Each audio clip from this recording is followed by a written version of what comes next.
According to Nazi ideology, the German family should have as many children as possible. Their objective was to populate the world with pure Aryans, men and women of blonde hair, blue eyes, and ideal physical characteristics. Most families complied, including the leaders of the Nazi Party and the SS.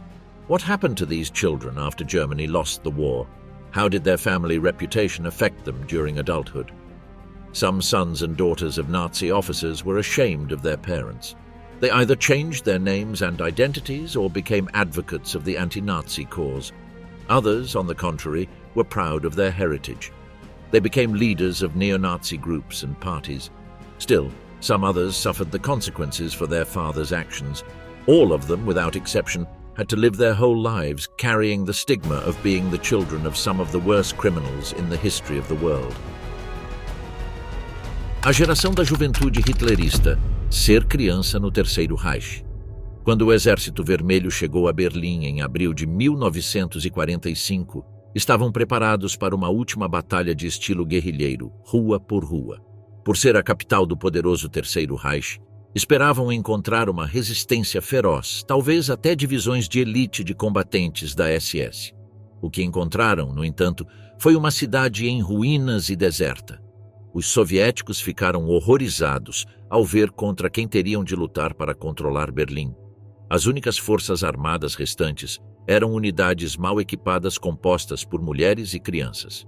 Essas crianças pertenciam à Juventude Hitlerista, uma organização juvenil criada pelo Partido Nazista em 1922 para ensinar habilidades úteis e difundir a ideologia nacional-socialista entre os jovens. As crianças nascidas entre 1922 e 1930 ficaram conhecidas como a geração da juventude hitlerista, já que a maioria delas, especialmente após a ascensão dos nazistas ao poder em 1933, passou grande parte de sua infância em acampamentos e atividades organizadas pelo movimento. Na escola e nos movimentos juvenis, foram socializadas na ideologia do nacionalsocialismo. Para a propaganda nazista, elas eram os garantidores do futuro, criadas para estabelecer uma nova sociedade. Sua autoconfiança foi desenvolvida e fortalecida por sua afiliação a um movimento juvenil que parecia ser amplamente admirado. Para a ideologia nazista, era imperativo que as famílias arianas alemãs tivessem o maior número possível de filhos, com o intuito de expandir a raça ariana. Casar-se e ter filhos era incentivado, e as famílias numerosas recebiam uma série de benefícios, incluindo apoio financeiro do Estado e reduções fiscais. A SS criou uma associação secreta chamada Lebensborn, ou Fonte da Vida. O programa Lebensborn ajudava mães solteiras que atendiam para os critérios para serem consideradas racialmente puras, oferecendo suporte do Estado ou dando seus filhos para adoção por outros pais racialmente puros e saudáveis. O governo alemão também sequestrava crianças de famílias polonesas, iugoslavas, norueguesas e russas para entregá-las a pais alemães e germanizá-las, como chamavam o processo. Após o sequestro, as crianças passavam por uma série de testes e um júri de médicos decidia se eram aptas para a germanização. As crianças que não atendiam para os rígidos critérios desses médicos eram enviadas a campos de concentração para trabalho forçado ou execução. Estima-se que a geração da juventude hitlerista tenha somado mais de 9 milhões de crianças, e a maioria dos filhos dos líderes do Partido Nazista nasceu nessa geração. Isso significa que, quando a Segunda Guerra Mundial terminou, elas eram adolescentes com toda uma vida pela frente. No entanto, jamais poderiam se livrar do passado, para o bem ou para o mal. Seus nomes viverão para sempre na infâmia. Os filhos cujos pais eram oficiais de alta patente do Terceiro Reich conheciam apenas um aspecto da personalidade de seus pais, sendo o outro revelado a eles após a rendição da Alemanha. Durante a guerra, eram muito jovens para compreender ou mesmo perceber o que estava acontecendo. Nascidos entre 1922 e 1944, os mais velhos não tinham sequer 18 anos durante o auge do conflito. Suas lembranças de infância frequentemente se limitavam para os verdes pastos da Baviera. Muitos viviam no perímetro seguro em torno de Berghof, o chalé de montanha do Führer em Obersalzberg, nos Alpes da Baviera, ao sul de Munique, próximo à fronteira com a Áustria. Esse local isolado, reservado para o uso do Führer, permaneceu intocado pela guerra e sua violência. Eles tinham infâncias normais, ou até boas, com muitos privilégios que nem todas as crianças daquela época tinham. Os líderes nazistas não compartilhavam detalhes de seu trabalho com os filhos e, muitas vezes, nem mesmo com suas esposas. Rudolf Höss, o comandante de Auschwitz, tinha uma bela casa fora dos muros do campo de extermínio, onde brincava com os filhos e cuidava de seu jardim. Como a maioria dos líderes nazistas, ele era, aparentemente, um excelente pai, envolvido na criação dos filhos, passando tempo de qualidade com eles e lhes dando um beijo de boa noite. O que os filhos de Höss não sabiam era que o pai provavelmente havia assinado sentenças de morte para outras crianças naquele mesmo dia ou supervisionado pessoalmente o gaseamento de centenas de judeus antes de voltar para casa para jantar. As poucas crianças nazistas que se envergonharam do passado familiar. Talvez sem surpresa, a maioria dos filhos e filhas de líderes nazistas justificou as ações de seus pais. Afinal, eram crianças protegidas, que gozavam de privilégios e eram bem tratadas por todos na Alemanha nazista. Tinham os melhores brinquedos, as melhores vidas e uma infância feliz e amorosa. Alguns deles chegaram a negar as acusações contra os pais, mesmo quando havia uma montanha de provas, e muitos de seus crimes estavam mais do que comprovados. Simplesmente não podiam acreditar que seus pais, aqueles que liam histórias para eles na hora de dormir e os levavam para passeios a cavalo e acampamentos, eram responsáveis pela morte de milhões de pessoas. Foi preciso muita coragem nesse contexto para que essas crianças se manifestassem contra o nazismo. Niklas Frank é um exemplo. Para ele, é intolerável que seu pai nunca tenha expressado remorso ou arrependimento e que tenha tentado justificar suas ações. Frank nasceu em Munique em 9 de março de 1939, filho de Hans Frank e Brigitte Herbst. Era o caçula dos 5 filhos do casal. Quando Niklas tinha cerca de 8 meses, seu pai foi nomeado governador-geral do governo geral na Polônia, ocupada pelos alemães. Nessa posição, Hans Frank se tornou responsável pela política nazista de escravização dos cidadãos poloneses e extermínio dos judeus poloneses. Niklas cresceu em Cracóvia, na Polônia. Seu pai foi enforcado após os julgamentos de Nuremberg em 1946. E depois disso, Niklas começou a descobrir pouco a pouco o que seu pai havia feito. Com o passar dos anos, a vergonha inicial por seu pai se transformou em um ódio ardente e obsessivo, enquanto ele descobria detalhes minuciosos da vida de seu pai ao longo de uma busca de 40 anos. Ele se tornou um jornalista respeitado na Alemanha e fez diversos documentários sobre os horrores do nazismo. Em 1987, Niklas Frank publicou um livro intitulado O Pai, um acerto de contas, no qual denunciava seu próprio pai como um psicopata que nunca sentiu culpa pelo que havia feito a milhões de poloneses. No livro, Niklas afirma que acredita que seu pai merecia ser executado e que ficou satisfeito por isso ter acontecido. Ele também questiona a conversão tardia de seu pai ao catolicismo, acreditando que foi apenas uma tentativa de obter absolvição. No entanto, ele reconhece que compartilha alguns traços de seu pai, como o fato de ser um brilhante mentiroso e excelente orador com um senso de humor agressivo, características que, segundo lhe disseram, eram muito parecidas com as de seu pai. O livro foi criticado veementemente, especialmente por outros filhos de nazistas, como Klaus von Schirach e Martin Adolf Bormann. Este último, que na época era professor de teologia, expressou arrependimento por ele e Niklas nunca terem discutido sobre seus pais. Para alguns desses filhos, rejeitar ou amaldiçoar seus pais estava fora de questão. Para outros, o livro era excessivamente violento, tanto nas cenas quanto na linguagem. Os próprios irmãos e irmãs de Niklas jamais o perdoaram por escrever o livro e pararam de falar com ele. O mesmo aconteceu com alguns amigos de infância. Niklas lamenta nunca ter perguntado à mãe sobre suas ações durante a guerra. Ele a descreve como cínica e covarde.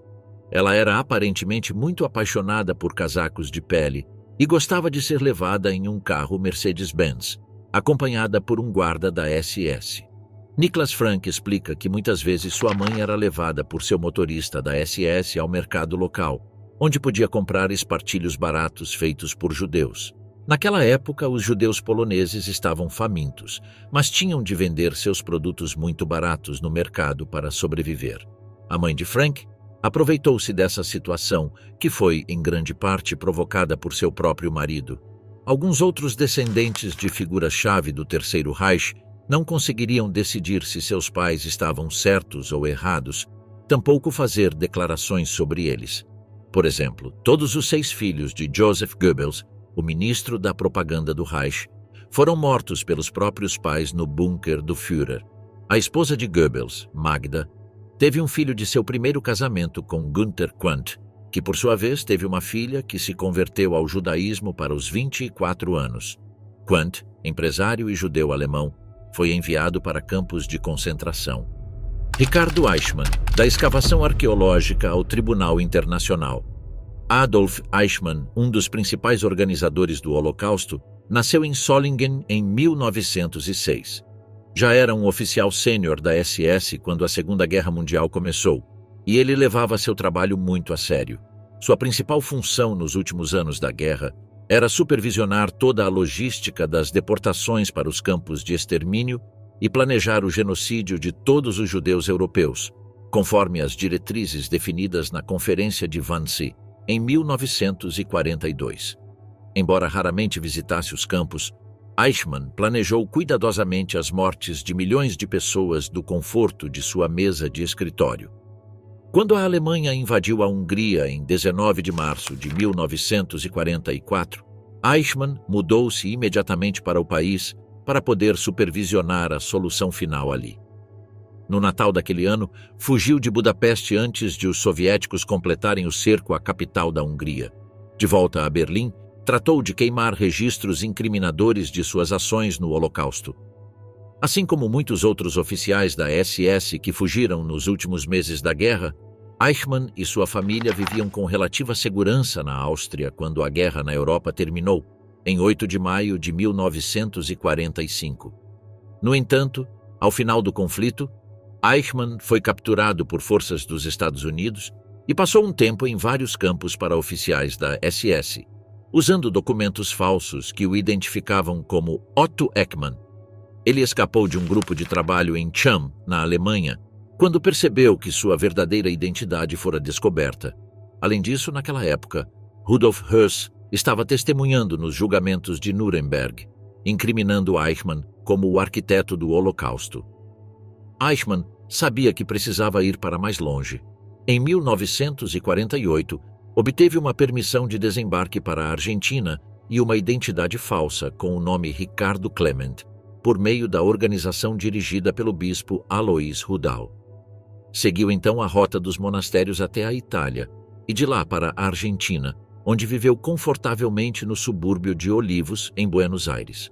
Sob sua nova identidade, construiu uma carreira na fábrica da Mercedes-Benz, onde chegou a chefe de departamento. Sua esposa e seus 3 filhos, Klaus, Nicholas e Horst Adolf, foram viver com ele pouco depois de sua chegada à Argentina. Na Argentina, Eichmann começou uma nova vida. Nunca falava sobre o Holocausto e mantinha um perfil discreto, pois sabia que o Mossad o procuraria em qualquer parte do mundo. Em 1955, teve outro filho, a quem deu o nome de Ricardo, um nome local. Quando Ricardo tinha apenas 5 anos, um comando do Mossad sequestrou seu pai e o levou a Jerusalém para ser julgado por crimes contra a humanidade, na operação conhecida como Operação Garibaldi. Ninguém se preocupou em explicar ao jovem Ricardo por que seu pai fora tirado dele. Ele descobriu depois que seu pai foi executado e suas cinzas jogadas no mar Mediterrâneo. Descobriu também, bem mais tarde, por meio dos livros de história, que seu pai havia sido um dos piores criminosos da história. Para Ricardo foi difícil aceitar a ideia de que seu pai havia tido outra vida na Alemanha, onde fora assassino de judeus, poloneses e húngaros. Mas quanto mais ele aprendia, mais desprezava seu pai e o que ele fizera. Ricardo estudou pré-história, arqueologia clássica e egiptologia na Universidade de Heidelberg nos anos 1970. Especializou-se em egiptologia e participou de várias escavações arqueológicas naquele país, muito próximo de onde seu pai foi morto. Ricardo deu poucas entrevistas ao longo dos anos, mas nas poucas ocasiões em que falou publicamente, rejeitou a ideologia nazista de seu pai. Hoje, é um respeitado acadêmico em sua área e entre 1996 e 2020 foi diretor do Departamento do Oriente do Instituto Arqueológico Alemão em Berlim. Em 1995, Eichmann aceitou dar uma entrevista a Zvi Aharoni, o agente do Mossad que rastreou e capturou seu pai. Não há registros da conversa que tiveram, mas Ricardo afirmou mais tarde que a experiência foi reveladora. Rolf Mengele, o filho abandonado do Anjo da Morte.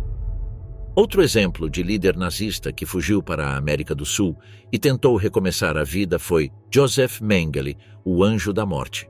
Mengele, o médico-chefe de Auschwitz, estava interessado no que chamava de higiene racial, ou seja, descobrir as razões fisiológicas que faziam da raça ariana superior às demais. Seus experimentos horrendos com gêmeos são tristemente conhecidos hoje, apesar de seus esforços para destruir todas as evidências. Mengele tratava as crianças como ratos de laboratório, realizando cirurgias sem anestesia, amputando membros saudáveis, injetando doenças e infectando feridas propositalmente para testar a resistência dos seres humanos. O objetivo era estudar como os corpos inferiores reagiam à dor, à doença e ao estresse. Quando chegou a notícia de que Hitler havia morrido, Mengele juntou-se a uma unidade do exército alemão que seguia para a Baviera, na então zona americana. Desarmado e confuso, ele e sua unidade foram capturados e levados para o campo de prisioneiros de guerra de Schauenstein, a 120 quilômetros ao norte de Nuremberg, onde reencontrou seu amigo, o médico Kaller. Seus captores não faziam ideia de que haviam capturado um peixe grande, especialmente porque ele se apresentou como Josef Memling.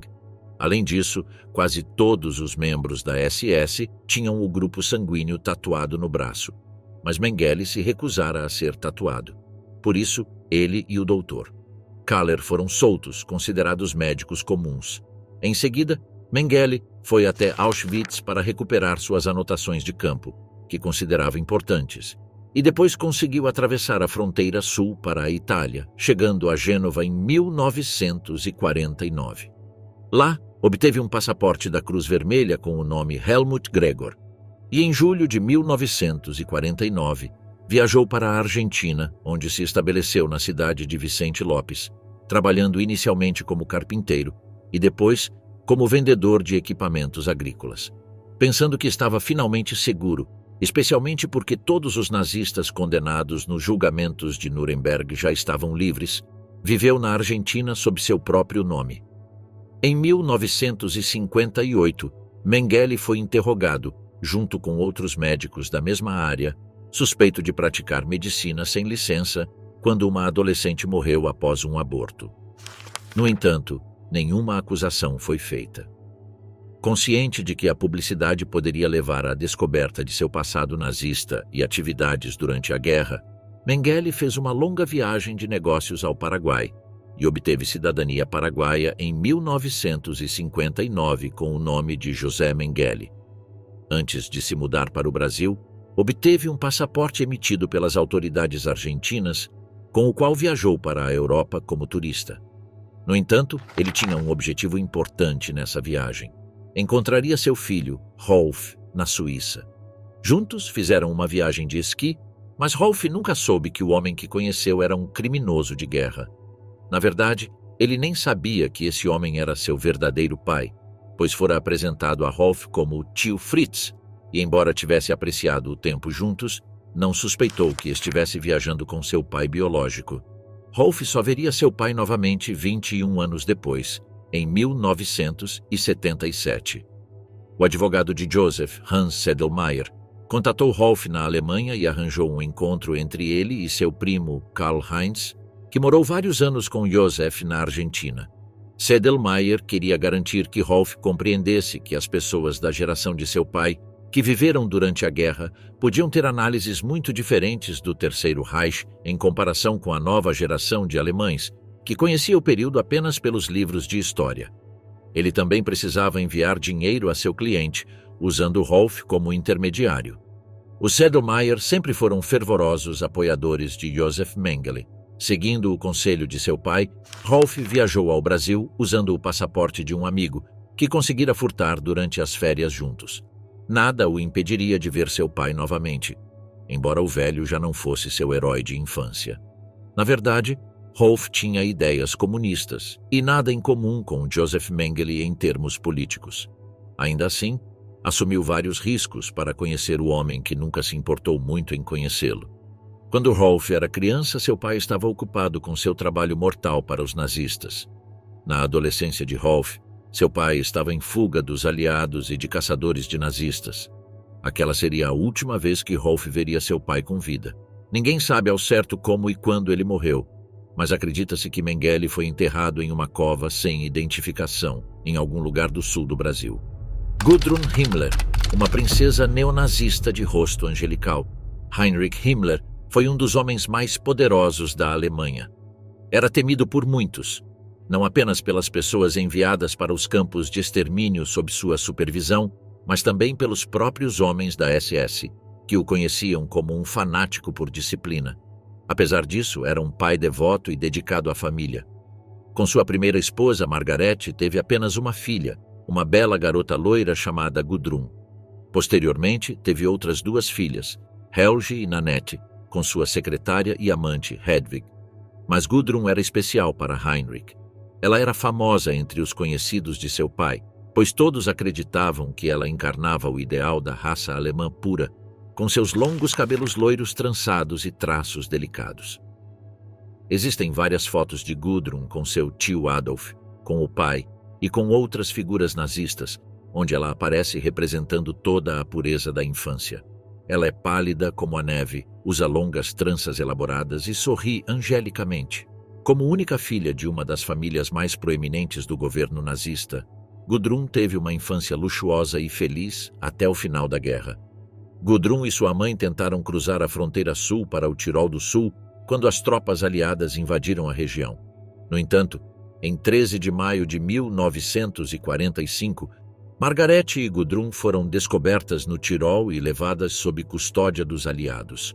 Passaram 2 noites em um hotel administrado pelos americanos perto de Bolzano, uma noite em Verona, voaram para Florença e terminaram a jornada em um centro de interrogatório administrado pelos britânicos perto de Roma, onde eram as únicas prisioneiras mulheres. De Roma, foram transportadas para Nuremberg. Ao chegarem, Margarete foi revistada e encontraram uma cápsula de cianeto de potássio costurada no ombro de seu casaco. Mãe e filha foram colocadas em uma cela vazia, com 2 tábuas como camas. Reconhecendo que a prisão em Nuremberg não era um ambiente ideal para uma adolescente, o coronel Andrews, do Exército dos Estados Unidos, tentou tornar o tempo de Gudrun lá o mais normal possível. Mesmo assim, Gudrun foi interrogada em 22 de setembro de 1945. Perguntaram sobre seu último encontro com o pai e se viajava muito durante os anos de guerra. A disciplinada e angelical Gudrun respondeu que passara os últimos 5 anos entre a casa e a escola. Ela falou brevemente sobre sua visita à plantação de ervas de Dachau e, quando perguntada se os pais discutiam planos para o pós-guerra ou outros assuntos importantes, Gudrun respondeu que nunca lhe contavam nada. Os interrogadores acreditaram nela. Após a guerra, Gudrun casou-se com o propagandista e autor de extrema-direita Wolf-Dieter Burwitz, que mais tarde se tornou um oficial do partido na seção bávara do Partido Nacional Democrático, NPD, de extrema-direita.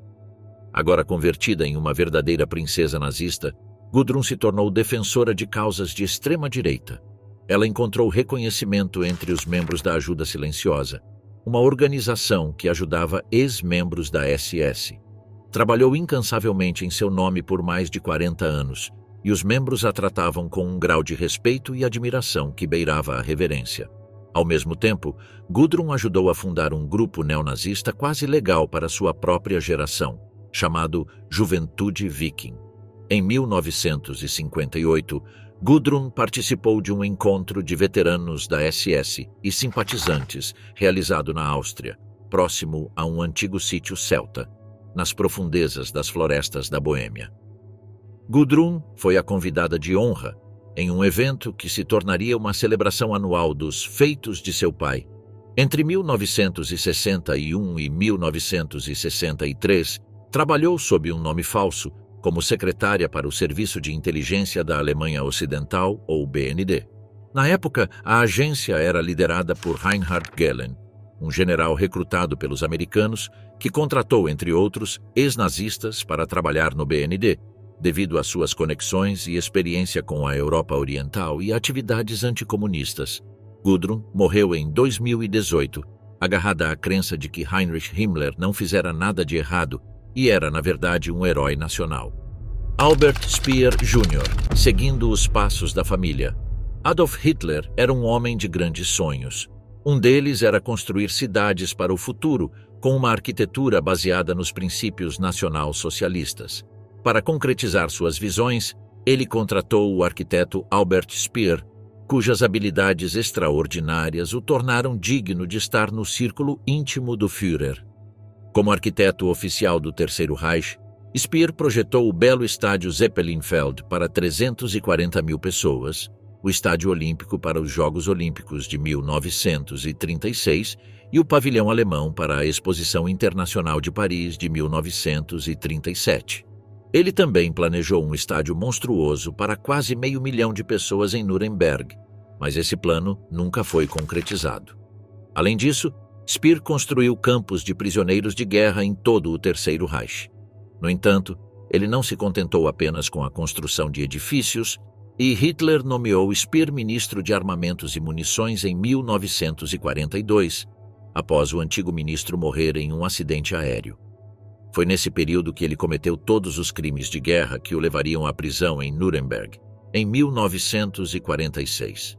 Speer esteve diretamente envolvido na construção e modificação de campos de concentração, incluindo a expansão de Auschwitz para aumentar sua capacidade de internação para 132 mil prisioneiros, tarefa para a qual ordenou o uso de trabalho escravo.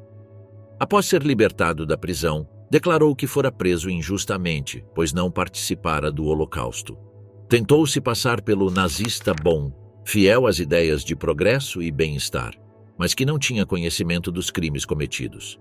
No entanto, essa história não enganou ninguém, nem mesmo seu filho, Albert Speer Jr. Como os outros filhos de oficiais nazistas, Speer Jr. teve de enfrentar o tema da infâmia do pai. Enquanto Gudrun tentou reabilitar a imagem de seu pai, e Göring tentava ao máximo evitar falar sobre o assunto, Speer Jr. sempre procurou se distanciar do pai. Ele não apenas carregava o nome de um criminoso de guerra condenado, mas também seu primeiro nome. Ele não se afastou do pai porque o odiava. Ele o amava. No entanto, é reconhecido como um dos poucos filhos de líderes nazistas a reconhecer os erros de seu pai. Speer reclamou em várias entrevistas sobre a falta de atenção e certo descuido do pai, mas também disse que Hitler era um tio amável, pelo que ele se lembrava. Afirmou que não odiava o pai e o considerava um bom arquiteto, muito mais moderno do que se pensa hoje. Respeitava a habilidade do pai no trabalho, mas não sua ideologia.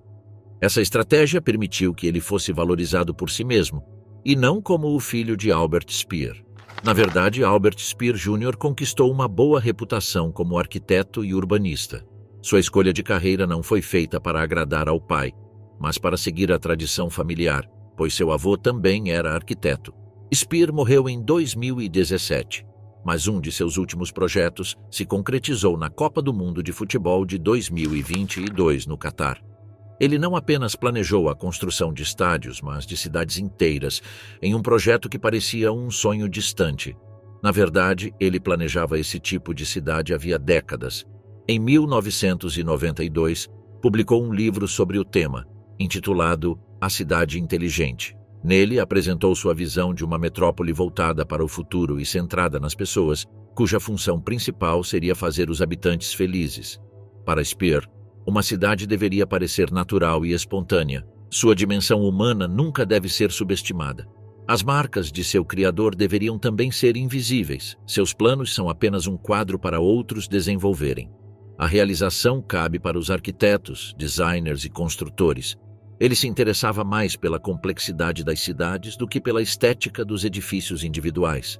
Speer se considerava, acima de tudo, um designer de espaços urbanos.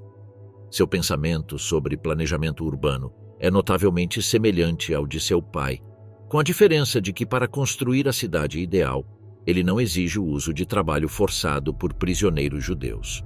Eda Göring. Do estrelato para os horrores da prisão. Emmy Göring, esposa de Hermann Göring, era apelidada de a primeira-dama do Terceiro Reich. Graças para os contatos de Göring e a máquina de propaganda de Goebbels, Emmy tornou-se uma das atrizes mais respeitadas e conhecidas do Reich. Nos anos 1940, Göring e Emmy eram o casal mais importante do Reich. Mas essa fama também selou o destino de Emmy. Sua notoriedade levou à sua condenação a 1 ano de prisão após a guerra, e 30% de seus bens foram confiscados pelo governo aliado. Emmy também foi banida dos palcos por 5 anos. Alguns anos após sua libertação, estabeleceu-se em um pequeno apartamento na cidade de Munique, onde permaneceu até o fim da vida. Sua filha, Eda, destacava-se tanto pela beleza quanto pela identidade. Nascida em 2 de junho de 1938, Eda encarnava como Gudrun Himmler o ideal de beleza nazista. Há rumores de que Hermann Göring quis nomeá-la em homenagem à filha favorita de Mussolini, Eda Ciano. No entanto, Eda Göring afirmou que seu nome veio da mitologia germânica, que ambos os pais apreciavam. Ela foi batizada em 4 de novembro de 1938 em Karinhall, a propriedade de caça de Göring, ao nordeste de Berlim. A cerimônia religiosa ocorreu com grande pompa, fato que irritou alguns membros do Partido Nazista, composto por muitos radicais anticlericais. Mas como o Führer era padrinho, ninguém ousou reclamar. Um retrato de Eda nos braços do pai amoroso vendeu-se para os milhões por toda a Alemanha, e ela recebeu muitos presentes, incluindo uma valiosa pintura de Lucas Cranach, o Velho, cuja obra Göring admirava. A vida familiar dos Göring era inteiramente organizada em torno da nova criança, carinhosamente apelidada de Edalen. Ela era o raio de sol dos pais e logo se tornou uma sensação na imprensa alemã. Eda cresceu em Karinhall, uma mansão extravagante rodeada por vastos terrenos e, além deles, milhares de acres de floresta onde bisões, búfalos, veados, alces e cavalos selvagens vagavam livremente. Os cômodos da mansão estavam repletos de obras de arte pilhadas por Göring em sua incessante caça a tesouros. Ele gostava de se imaginar o maior patrono das artes do Reich. O porão da mansão contava com um cinema, ginásio, piscina, sala de bilhar e um banho a vapor russo. Na propriedade havia ainda salas de exames médicos, um bunker e um salão de recepção, chamado de salão de caça, com mais de 300 metros quadrados, decorado com troféus de caça e equipado com uma nave aquecida por uma lareira imensa. Para o lazer, como se a caça e outras distrações não fossem suficientes, um circuito de trem elétrico de 600 metros, avaliado hoje em $268 mil, fora instalado no sótão. Havia também filhotes de leão, criados exclusivamente para o deleite da família e dos visitantes. Em nome da segurança, eles eram substituídos anualmente pelo Zoológico de Berlim, quando completavam 1 ano. Os Göring criaram 7 filhotes ao todo, todos alimentados com mamadeira. Eda adorava ver o pai brincar com seu leão favorito, Muki, e até Mussolini se divertia com o pequeno leão durante suas visitas. A pequena princesa era a filha adorada de um pai orgulhoso, que passava todo o tempo livre com ela, brincando, dançando ou aconchegando-a. Ele adorava exibi-la em encenações elaboradas. Eda viveu seus primeiros anos em meio a luxos, rodeada por pais atenciosos, que não mediam esforços para proporcionar o melhor para a princesa. Ela tinha uma tutora e vivia isolada do resto do mundo, sem contato com as privações da guerra. Tudo isso, porém, mudou quando seu pai foi preso e julgado nos julgamentos de Nuremberg. Compreende-se, então, que Eda ficou amargurada por perder tudo isso devido à interferência do exército aliado. Quando o Exército Vermelho se aproximou, o próprio Göring ordenou que a propriedade de Karinhall fosse dinamitada. Após transferir sua coleção de arte, avaliada em mais de 200 milhões de Reichsmarks, para Berchtesgaden por um comboio especial, ele deixou que uma equipe de demolição da Luftwaffe cuidasse do trabalho. Nos anos posteriores, Eda trabalhou em um laboratório hospitalar e aspirava a se tornar técnica médica. Trabalhou em uma clínica de reabilitação em Wiesbaden e dedicou-se a cuidar da mãe, permanecendo com ela até seu falecimento, em 8 de junho de 1973. Nos anos 70, Eda foi companheira do jornalista Gerd Heidemann, que comprou o iate de Göring, o Karin II, e era devotado à memória do pai de Eda. Silêncio e ódio. Os filhos de Rudolf Höss.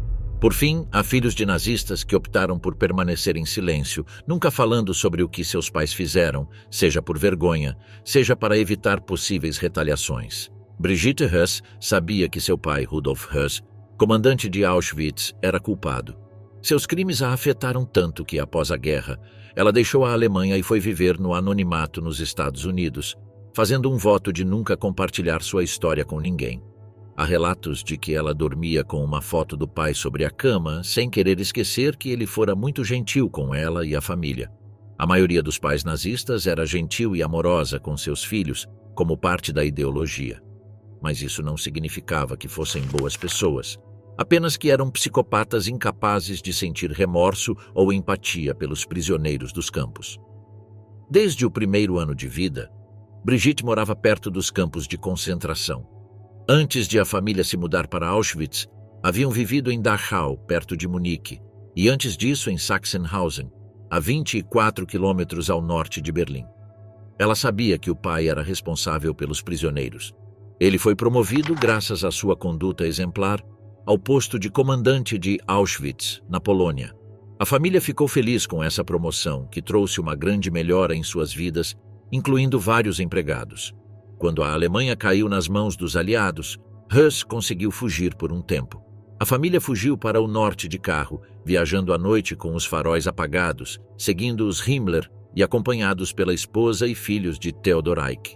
As estradas estavam sob constante bombardeio aliado, obrigando-os a buscar abrigo na floresta. A notícia da morte de Hitler chegou em 1º de maio de 1945.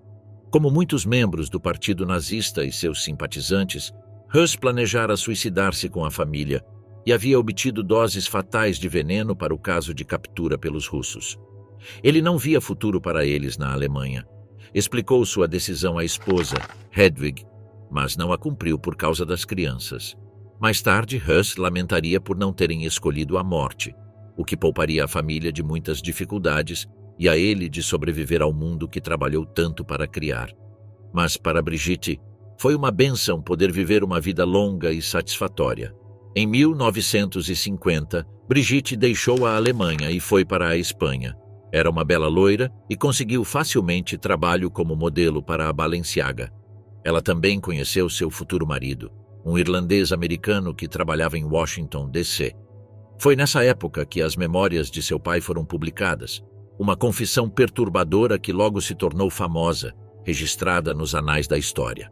Ela viveu sucessivamente na Libéria, Grécia, Irã e Vietnã, seguindo a carreira do marido, com quem se casou em 1961 e teve um filho e uma filha. Brigitte compartilhou a história de sua família com o futuro marido logo que se conheceram. Ele se mostrou um tanto chocado, mas concluiu, a partir das conversas entre eles, que ela fora uma vítima, uma criança na época dos eventos, cuja vida mudou do privilégio à pobreza de um dia para o outro. Os filhos dos criminosos de guerra nazistas, a maioria crianças pequenas ou adolescentes na época do fim do Terceiro Reich, tiveram de crescer e carregar ao longo de toda a vida o peso do que seus pais haviam feito. Para muitos, isso foi motivo de orgulho, para outros de profunda vergonha. Alguns seguiram carreiras políticas na extrema-direita, como a angelical Gudrun Himmler. Outros, como Ricardo Eichmann, tornaram-se veementes denunciadores dos horrores causados pelo trabalho dos pais. E outros preferiram se manter discretos, vivendo vidas silenciosas e solitárias, longe dos holofotes. Talvez o caso mais interessante seja o de Eda Göring, cuja infância foi dos sonhos, em uma mansão cercada por empregados, brinquedos e até filhotes de leão. Seu pai ingeriu uma cápsula de cianeto para evitar ser enforcado em Nuremberg, e ela passou os últimos anos de sua vida cuidando da mãe doente e namorando um jornalista fascista. Mas, em todos os casos, não importava o que esses filhos de nazistas fizessem, os crimes cometidos por seus pais jamais seriam esquecidos.